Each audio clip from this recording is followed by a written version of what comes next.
I know Newcastle fans are angry, absolutely fuming at Alexander Isak, and you're allowed to feel that way.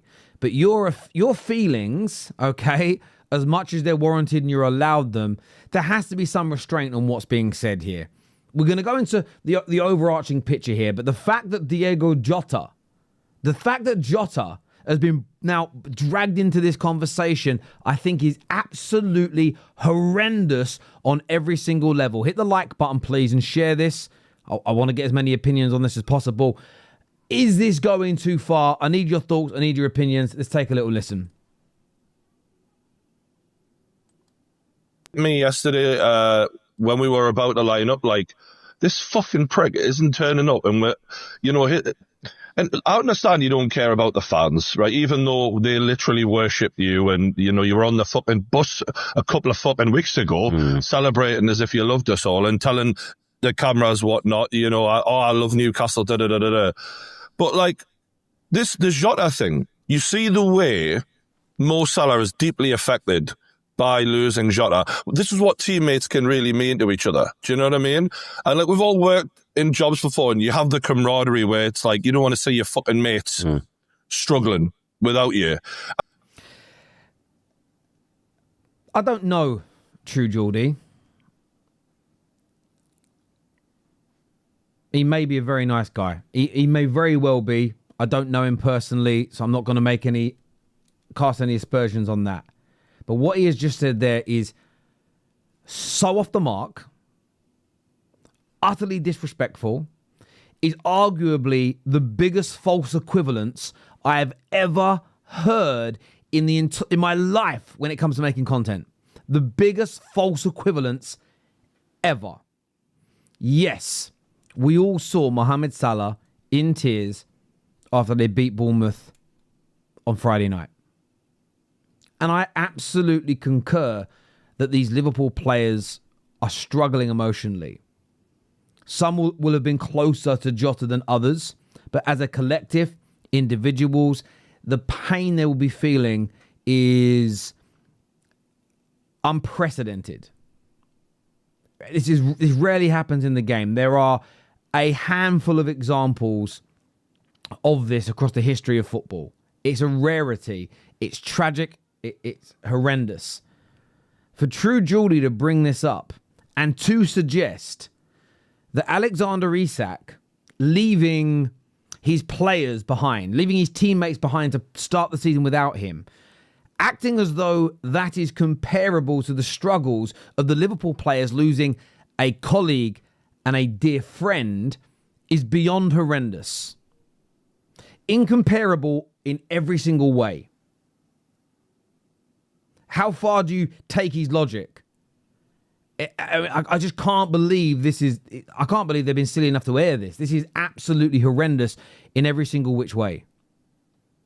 Jota died in a untimely and horrific way 2 weeks after marrying his wife, leaving behind little children. And the audacity here to suggest that looking at those Liverpool players struggle, you know how it feels, or it actually makes Isak a disgusting man because he's leaving his teammates to struggle in a similar way. It's an abomination of an opinion. Horrendous. And the fact that he's just told that whole bunch of lads who, remember, Dan Burn had to defend the ball in order to get the ball up to Isak. People like Anthony Gordon had to create the goals. Jacob Murphy had to give you the ball in the right place at the right time. And it's funny how the first two things he mentions, now it's already a false equivalence, but let's live in the equivalence for a moment. Anthony Gordon pissed off Everton fans leaving to join Newcastle. Dan Burn pissed off Brighton fans leaving there. Now, did they force a move away in exactly the same way? I'll be honest with you, I don't remember. But they still left teammates behind with worse squads to struggle, but you love them. Vissa is deleting posts, refusing to train, following a very similar. Now, I know Newcastle fans will throw in all these different nuances and why it's different, and you can't compare the two. Bullshit. you guys will publicly say, oh, this is a really bad guy as well. The second he walks out at St. James's Park in your shirt, you'll be clapping and cheering. You will not be booing. You will not be referring to him as a piece of shit human being because he's let his teammates let his teammates down. He's left them to struggle on the opening day of the season when they got beat 3-0. You'll be cheering his name. The hypocrisy is a disgrace. But bringing Jota into this stinks. And then the first two examples of players have both left teams behind for you. So that you could become the world's best striker, arguably. And they're just saying, nah, fuck you lot. You might have helped us, but fuck you. Go and fucking struggle away at Villa on your own, because I don't give a shit. That just did something to me in my mind, because I thought, you know what? That's how I know you're a piece of shit human being, you like. So how far do you extrapolate this? I get you don't like how he's pushing for a move. I get you don't like how he's trying to force that move. But this is where I push back against it. And not every player does force a move. Players agree to sell, etc., etc., etc. But I remember... I'll come to what I remember in a minute. I'm going to come back to this in a moment. Because for me, I've already said it once and I'm going to say it again. This sudden idea that we have to condemn players for being disloyal or for pushing for moves is horrendous. Because when you don't like a player and your club forces him out, buys a better replacement, no one cares. This is the hypocrisy I'm talking about. Football fans, I know we love our football clubs, but our hypocrisy stinks to high heaven. It's weird because I'm seeing Liverpool fans comparing this to Trent Alexander-Arnold, and I get it's, they didn't like how he treated them, and I didn't rate him for the way he treated them, and I actually disagreed with views on that. But equally, we paid 63 million for this kid. He wasn't a kid from the academy we didn't pay anything for. We've had a massive contract. That kid ran down his contract. He didn't have a contract left. Legally, that he didn't do anything wrong. This guy is on strike. We're paying him, 140 apparently grand a week, and he's just... Well, going on strike isn't illegal either. Going on strike in the United Kingdom, going on strike across, I think, the majority of Europe is completely legal as well.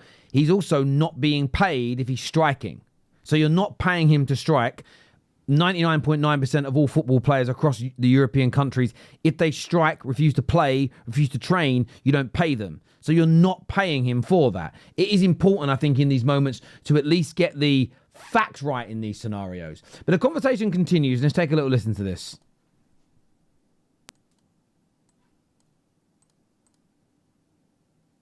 Let's look back and let's see if this is a short memory. I think some just football fans in general got very, very short memories, right?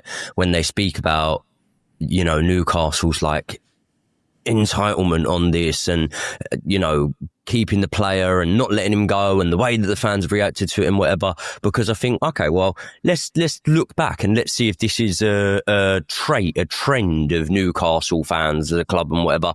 Well, you've only got to look back to, you literally sold your number 9 10 years ago to Liverpool.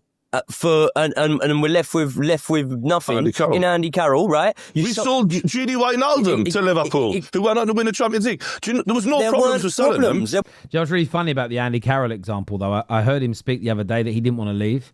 So again, Newcastle Football Club didn't care about what their player wanted in that. He didn't want to go to Liverpool. He wanted to stay at Newcastle. Probably half the reason why he didn't deliver there. And he actually, I think his career went backwards after leaving Newcastle. He had no desire to be there.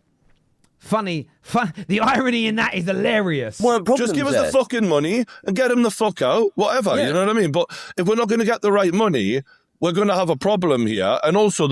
But a lot of this ain't just about the money, though, is it? Because 120 million was suggested to you earlier on in the window and they said no. It now turns out they want 2 strikers, and it's the struggling to sign strikers that's the problem. The issue here is not about Newcastle's entitlement. And I said earlier, the problem is with a lot of football fans is we all know the truth here.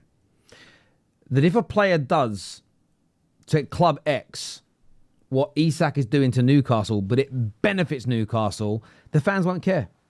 There will be online social media posturing. And by the way, we saw the exact same thing, ironically, with True Geordie. True Geordie for years slagged off, condemned the idea of football clubs being owned by state entities. Now, I know technically on paper, no one's owned by a state, but you speak to people from that region of the world, everything is owned by the state. So you are owned by the state.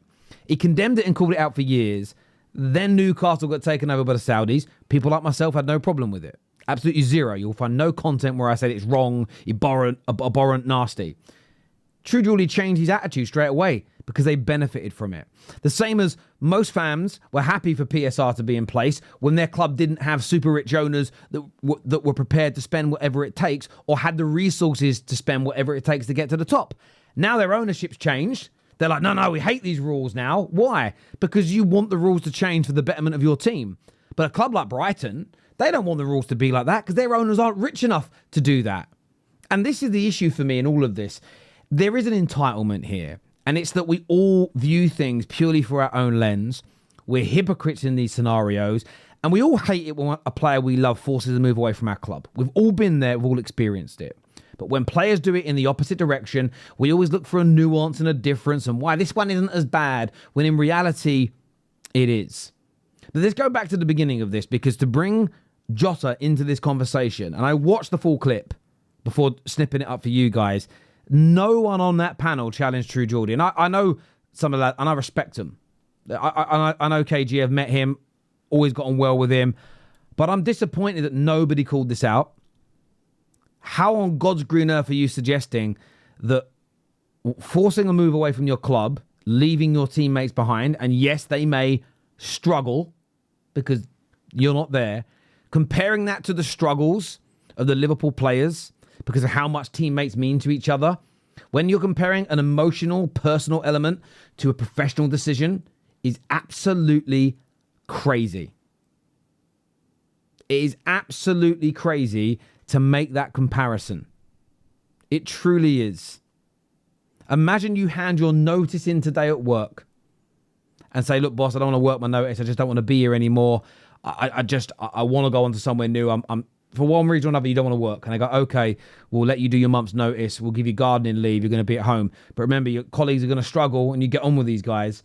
There's a professional element to that. You can see, oh, it's not nice, but there we go. Imagine saying that is the same as you dying, and as your wife is picking up your items from work, the boss says, I can't believe he died. He's leaving everyone to struggle. That's how I'm viewing this. They're just not comparable scenarios. The reaction shouldn't be the same. So to bring Jota into this, I just think, for me, is a cheap shot.